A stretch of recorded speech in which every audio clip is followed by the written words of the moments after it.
the Title 42 pandemic-era deportation policy that was set to expire today will remain in place after a federal judge granted a preliminary injunction on Friday. Arizona and Louisiana led 24 states in challenging the plan to end the restrictions that were first implemented under the Trump administration. Joining me now for more is ABC News contributor Maria Elena Salinas. So, Maria Elena, let's talk about the impact of the judge's ruling now, keeping Title 42 in place. What does that mean?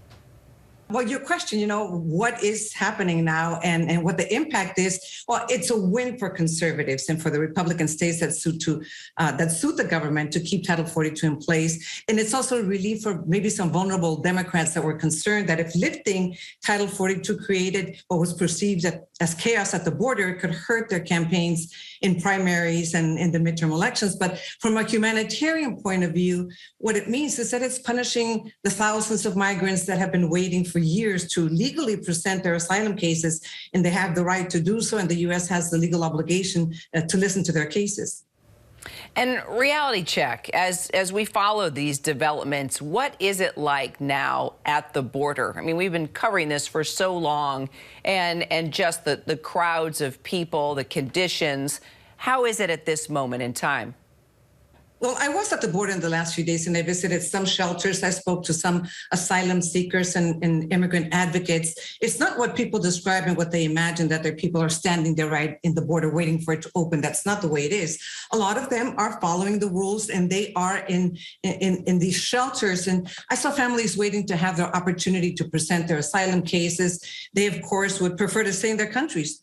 But some of them have been forced to flee because they're facing very dangerous situations at home. Every immigrant has a story, and we heard very different stories from each one, but they're all really, dangerous situations that they're facing. What is happening also is that many are being allowed into the country under an exception called humanitarian parole. It's mostly families with young children, elderly, people with medical situations, some victims of crime like sexual crimes. So under the humanitarian parole, they are allowed to enter the country and either go to shelters or reunite with their family members for as long as a year. Then they have to find legal help to present their asylum cases. So there is some relief for a few of these families, but on a limited basis. Maria Elena Salinas, appreciate your time. Thank you so much. Hi, everyone. George Stephanopoulos here. Thanks for checking out the ABC News YouTube channel. If you'd like to get more videos, show highlights, and watch live event coverage, click on the right over here to subscribe to our channel. And don't forget to download the ABC News app for breaking news alerts. Thanks for watching.